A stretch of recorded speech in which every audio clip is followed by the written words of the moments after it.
Kingdom Animalia that includes multicellular organism with eukaryotic with tissue organ system. ನಾ ಏನು ಹೇಳೋ ಅವಶ್ಯಕತೆ ಇಲ್ಲ. ಇಲ್ಲಿ ಡೆಫಿನೆಟ್ ನ್ಯೂಕ್ಲಿಯಸ್ ಇರುತ್ತೆ, ಅದಕ್ಕೆ ನಾವು ಯೂಕ್ಯಾರಿಯೋಟಿಕ್ ಅಂತ ಕರಿತೀರ. ಮಲ್ಟಿಸೆಲ್ಲರ್ ಬಹಳಷ್ಟು ಸೆಲ್ಸ್ ಇದೆ ಬಾಡಿ ಒಳಗೆ ಡೆಫಿನೆಟ್ಲಿ. ನೆಕ್ಸ್ಟ್ ಇನ್ನು ಟಿಶ್ಯೂ ಅಂತ ಬಂದಾಗ animals having different tissue, skin ಅಂತ ಹೇಳ್ತೀರಾ, ಮಸಲ್ಸ್ ಅಂತ ಹೇಳ್ತೀರಾ, ಬ್ಲಡ್ ಅಂತ ಹೇಳ್ತೀವಿ, ಬೋನ್ ಅಂತ ಹೇಳ್ತೀವಿ. ಈ ಥರ ಏನಪ್ಪಾ ಅಂದರೆ ಡಿಫ್ರೆಂಟ್ ಟಿಶ್ಯೂ ಇರೋದನ್ನು ನೋಡ್ಬೋದು with organ.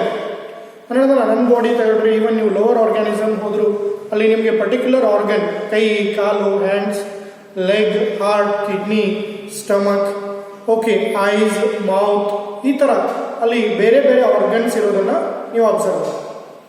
Okay, yes, kingdom Animalia include multicellular, eukaryotic with tissue with organ ಆಯಿತು. ಆರ್ಗನ್ ಸಿಸ್ಟಮ್ ನೀವು ಬಂದರೆ ಈಗ ನೀವೇ ನಿಮ್ಮ ಬಾಡಿನ ಎಕ್ಸಾಂಪಲ್ ತಗೊಳ್ರಿ. Digestive system, okay, nervous system, next excretory system, circulatory system, ಈ ಥರ ಏನಪ್ಪ ಅಂದರೆ ಆರ್ಗನ್ ಸಿಸ್ಟಮ್ ಮಾಡ್ತೀವಿ. ಇಲ್ಲಿ ಇಷ್ಟೇ, ಇದು ಎವಲ್ಯೂಷನಲ್ಲಿ ಒಂದು ಗ್ರೂಪಿಂದ ಇನ್ನೊಂದು ಗ್ರೂಪ್ ಏನಾಗ್ತಾ ಹೋಗಿದೆ, ಬೆಟರ್ ಡೆವಲಪ್ಮೆಂಟ್. ಸೆಲ್ಸ್ ಬಹಳಷ್ಟು ಸೆಲ್ಸ್ ಇರುವಾಗ ಏನಾಗುತ್ತೆ, ಮಲ್ಟಿಸೆಲ್ಲರ್ ಆಗುತ್ತೆ. ಓಕೆ, ಮಲ್ಟಿಸೆಲ್ಲರ್ ಒಳಗೆ ಪರ್ಟಿಕ್ಯುಲರ್ ಗ್ರೂಪ್ ಪರ್ಟಿಕ್ಯುಲರ್ ಫಂಕ್ಷನ್ ಮಾಡ್ತಿದ್ರೆ ಟಿಶ್ಯೂ ಅಂತ ಹೇಳ್ತೀವಿ. ಅದೇ ಗ್ರೂಪ್ ಆಫ್ ಡಿಫ್ರೆಂಟ್ ಟಿಶ್ಯೂ ಆಯಿತು ಅಂದರೆ ಆರ್ಗನ್ ಆಗುತ್ತೆ. ಗ್ರೂಪ್ ಆಫ್ ಡಿಫ್ರೆಂಟ್ ಆರ್ಗನ್ಸ್ ಆಯಿತು ಅಂದರೆ ಆರ್ಗನ್ ಸಿಸ್ಟಮ್ ಆಗುತ್ತೆ. ಈ ಥರ ಎವಲ್ಯೂಷನ್ ನಾವೇನು ಮಾಡ್ಬೋದು, ಇಲ್ಲಿ ಕೋಟ್ ಮಾಡ್ಬೋದು, ಬ್ರೇಸ್ ಮಾಡ್ಬೋದು. ಓಕೆ, ಎಸ್, ಇಲ್ಲಿ the members are what we call mainly what we say purely heterotrophs and cell wall is absent. അപ്പോൾ ಅದಕ್ಕಿಂತ ಹೇಳಬೇಕು ಅಂದರೆ the members are multicellular and the cells lack the cell wall. The animal cells lack cell wall. Animal cells ಅಲ್ಲಿ cell wall lacking ಅಂದರೆ absent. Animal cells ಅಲ್ಲಿ cell wall ಇರಲ್ಲ, main feature difference. Okay, yes, next animals ಏನಪ್ಪ ಅಂದರೆ are heterotrophs are animals are heterotrophs. ಏನು heterotrophs ಅಂದರೆ for food they depends on plant and plant products. ನೀವು ಇಲ್ಲಿ ಹೇಳ್ಬೋದು, okay, animals directly or indirectly depends on plants and plant products. That is, animals directly or indirectly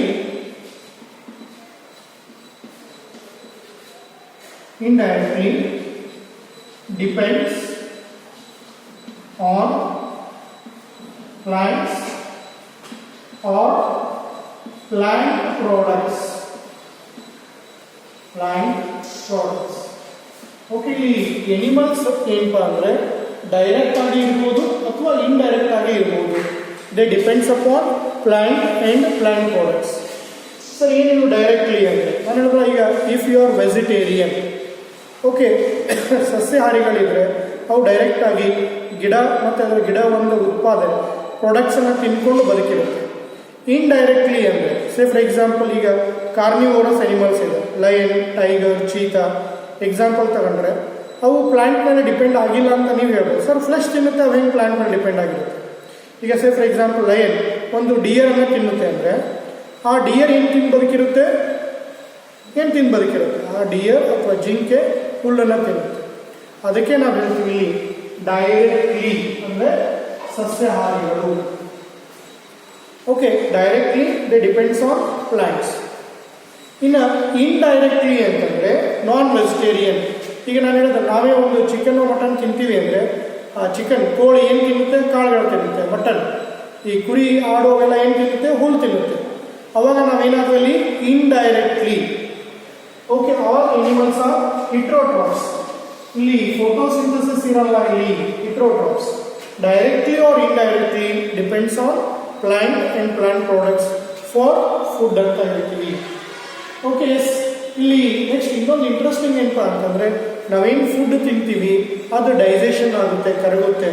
ಅದು cell ಒಳಗಡೆ ಆಗ್ಬೋದು ಅಥವಾ body ಒಳಗಾಗ್ಬೋದು. Digestion is internal. Okay, yes, digestion is internal or external. Okay, ಏನು food ತಿಂದಿರ್ತೀವಿ digestion internal or external. Internal ಅಂದರೆ occurs within the cell, within the cells, cell ಒಳಗೆ ಆಗೋದನ್ನ ಇಂಟರ್ನಲ್ ಅಂತ ಕರೀತೀವಿ. ಎಕ್ಸ್ಟರ್ನಲ್ ಅಂತ ಯಾವ್ದು ಕರಿತೀವಿ? ಬಾಡಿ ಬಿಟ್ಟು ಹೊರಗಡೆ ಅಲ್ಲ, ಸೆಲ್ ಬಿಟ್ಟು ಹೊರಗಡೆ, ಬಟ್ ಬಾಡಿ ಒಳಗೇನೆ. Okay, yes, that is in separate digestive tract. ಈಗ human beings internal digestion, external digestion ಹೇಳ್ತೀರಾ? Human beings internal digestion, external digestion. ಈ ಒಂದು ಕಾನ್ಸೆಪ್ಟ್ ಪ್ರಕಾರ ಹ್ಯೂಮನ್ ಡೈಜೆಷನ್ ಈಸ್ ಎಕ್ಸ್ಟರ್ನಲ್. ಯಾಕೆ ಎಕ್ಸ್ಟರ್ನಲ್ ಅಂತ ಹೇಳ್ತೀವಿ ಅಂದರೆ, digestion occur outside the cell in a specific tract that is called digestive tract. ಈಗ ನೀವೇ ಎಕ್ಸಾಂಪಲ್ ತಗೊಂಡ್ರೆ, ನಿಮ್ಮ ಏನು ಅನ್ನನಾಳ ಅಂತ ಏನು ಹೇಳ್ತೀರಾ ಅದರೊಳಗೆ ಡೈಜೆಷನ್ ಆಗುತ್ತೆ, ಸೆಲ್ಸ್ ಒಳಗಾಗಲ್ಲ. ಅದೇ ನೀವು ಅಮೀಬಾ, ಓಕೆ, ಅದೇ ಥರ ನೀವು ಸ್ಪಂಜು ಪ್ರಾಣಿಗಳು ಅಂತ ಏನು ಹೇಳ್ತೀರಾ, ಅಲ್ಲಿ ಫುಡ್ ನಾವು ಏನು ಮಾಡ್ತಾವೆ ಅಂದರೆ ಡೈರೆಕ್ಟ್ ಸೆಲ್ಸ್ಗಳೇ ನುಂಗಿರುತ್ತೆ. ಅವಾಗ ಅದು ಬ್ರೇಕ್ ಆಗುವಂಥ ಕ್ರಿಯೆ ಎಲ್ಲಾಗುತ್ತೆ, ಸೆಲ್ ಒಳಗೆ ಆಗುತ್ತೆ. ಅದನ್ನು ಇಂಟರ್ನಲ್ ಡೈಜೆಷನ್ ಅಂತ ಕರಿತೀವಿ. ಓಕೆ, ಇಂಟರ್ನಲ್ ಡೈಜೆಷನ್ ಅಂತ ಹೇಳಿ ಕರಿತೀವಿ. ಇನ್ನು ನೆಕ್ಸ್ಟು ಮೋಸ್ಟ್ ಇಂಪಾರ್ಟೆಂಟ್ ಏನಪ್ಪ ಅಂತಂತಂದರೆ, most of the them are capable of locomotion. Yes, most of the animals are capable of locomotion. ಏನು ಹಿಂಗಂದ್ರೆ, ಇಲ್ಲಿ ಬಹಳಷ್ಟು ಏನು ಪ್ರಾಣಿಗಳಂತ ನೀವು ಕರಿತೀರಾ, they are having the capacity of movement. ಈ ಒಂದು ಡಿಸ್ಟಿಂಗ್ವಿಷಿಂಗ್ ಫೀಚರ್, ಇವು ಇಂಡಿಪೆಂಡೆಂಟ್ ಆಗಿ ಒಂದು ಪ್ಲೇಸಿಂದ ಇನ್ನೊಂದು ಪ್ಲೇಸಿಗೆ ಮೂವ್ ಆಗುತ್ತೆ. ಓಕೆ ಸರ್, ಹಾಗಾದ್ರೆ ಒಂದು ಪ್ಲೇಸಿಂದ ಇನ್ನೊಂದು ಪ್ಲೇಸಿಗೆ ಮೂವ್ ಆಗಲಿಕ್ಕೆ ಏನು ಹೆಲ್ಪ್ ಆಗುತ್ತೆ? ಇಲ್ಲಿ ಸ್ಪೆಷಲ್ 2 ಸಿಸ್ಟಮ್ ಬರುತ್ತೆ. ಒಂದು ಅಫ್ಕೋರ್ಸ್ 3 ಸಿಸ್ಟಮ್ ಅಂತಲೂ ಹೇಳ್ಬೋದು ನೀವು. ಒಂದು ಮೇನ್ ಬರೋದು ಯಾವುದಪ್ಪ ಅಂದರೆ ಸ್ಕೆಲಿಟಲ್ ಸಿಸ್ಟಮ್. ನೀವೇನು ಅಸ್ಥಿ ಪಂಜರ, ಬೋನ್ಗಳು, ಸ್ನಾಯುಗಳು ಅಂತ ಹೇಳ್ತೀರ ಅದು. ನೆಕ್ಸ್ಟ್ ಅದರ ಮೂವ್ಮೆಂಟ್ ಆಗಲಿಕ್ಕೆ ಈ ಸ್ಕೆಲಿಟಲ್ ಸಿಸ್ಟಮ್ ಏನು ಮಾಡುತ್ತೆ? ಸಪೋರ್ಟ್ ಮಾಡುತ್ತೆ ನಿಲ್ಲಲಿಕ್ಕೆ, ನಡಿಲಿಕ್ಕೆ. ಬಟ್ ಅವಾಗ ಮೂವ್ಮೆಂಟ್, ಕಾಂಟ್ರಾಕ್ಷನ್ ಮತ್ತು ರಿಲ್ಯಾಕ್ಸೇಷನ್ ಮಾಡಲಿಕ್ಕೆ ಮಸ್ಕ್ಯುಲರ್ ಸಿಸ್ಟಮ್. ಇನ್ನು ಈ ಸ್ಕೆಲಿಟಲ್ ಮತ್ತು ಮಸಲ್ಸ್ ಎರಡರ ನಡುವೆ ಒಂದು ಕಂಟ್ರೋಲ್, ಕೋಆರ್ಡಿನೇಷನ್ ಮಾಡಲಿಕ್ಕೆ ನರ್ವಸ್ ಸಿಸ್ಟಮ್. ಅರ್ಥ ಆಗುತ್ತಾ? Yes, most of the animals are capable of locomotion. ಅಂದರೆ ಈಗ ನಾನೇ ನೋಡ್ರಿ, ಒಂದು ಈ ಕಡೆ ಜಾಗದಿಂದ ಆ ಕಡೆ ಹೋಗ್ತೀನಿ, ಆ ಕಡೆ ಜಾಗದಿಂದ ಇನ್ನೊಂದು ಜಾಗಕ್ಕೆ ಹೋಗ್ಬೋದು. ಅದಕ್ಕೆ ನಾವು capable of movement from one place to another place. ಈಗ ಪ್ಲಾಂಟ್ಸ್ ಅಲ್ಲಿ ಬಂದ್ರಿ ಅಂತಂದರೆ ನಿಮಗೆ ಗೊತ್ತಿಲ್ಲ, ಅದಕ್ಕೆ ಹೇಳ್ತೀವಿ ನಾವು ಏನು ಎನಿಮಲ್ ಸ್ಟಡಿ ಮಾಡೋದು ಕಷ್ಟ, ಪ್ಲಾಂಟ್ ಸ್ಟಡಿ ಮಾಡೋದು ಸ್ವಲ್ಪ ಈಸಿ. ಯಾಕೆ ಅಂದರೆ ಈಗ ನಾವು ಮಕ್ಕಳಿಗೆ ಹೇಳ್ತೀವಿ, ಅಲ್ಲೊಂದು ಮರ ಇದೆ, ಆಲದ ಮರ ದೊಡ್ಡದಿದೆ, ಭಾಳ ಚೆನ್ನಾಗಿದೆ ಅಂತಂದು ಹೇಳಿದರೆ ನೀವು ಮಕ್ಕಳನ್ನ ಯಾವಾಗೋ ಕರ್ಕೊಂಡು ಹೋಗ್ರಿ, ಆ ಮರ ಅಲ್ಲೇ ಇರುತ್ತೆ. ಬಟ್ ಅದೇ ಥರ ನೀವು ಪ್ರಾಣಿಗಳು, ಈ ಬ್ಲ್ಯಾಕ್ ಬಕ್ಸ್ ಇರ್ಬೋದು, ಲಯನ್, ಟೈಗರ್, ಈ ಥರ ಪ್ರಾಣಿಯಲ್ಲಿ ನಾನು ಹೋದಾಗ ನೋಡಿದ್ದೆ ಅಂತ ನೀವು ಹೇಳಿದರೆ ಓಕೆ, ಆ ಪ್ಲೇಸಿಗೆ ಹೋದಾಗ ಒಂದ್ಸಲ ಹೋದಾಗ ಕಂಡಿರುತ್ತೆ ನಿಮಗೆ, ಇನ್ನೊಂದ್ಸಲ ಹೋದಾಗ ಆ ಪ್ರಾಣಿ ಏನಾಗಲ್ಲ ನಿಮಗಲ್ಲಿ, ದಟ್ ಈಸ್ ನಾಟ್ ವಿಸಿಬಲ್. ಯಾಕಂದರೆ ಆ ಪ್ಲೇಸಿಗೆ ಇನ್ನೊಂದು ಪ್ಲೇಸಿಗೆ ಹೋಗ್ಬಿಡುತ್ತೆ. ಇಲ್ಲಿ ಪ್ರಶ್ನೆ ಏನು, why the animals they are going to move, ಯಾಕೆ ಅವು ಮೂವ್ ಆಗುತ್ತೆ?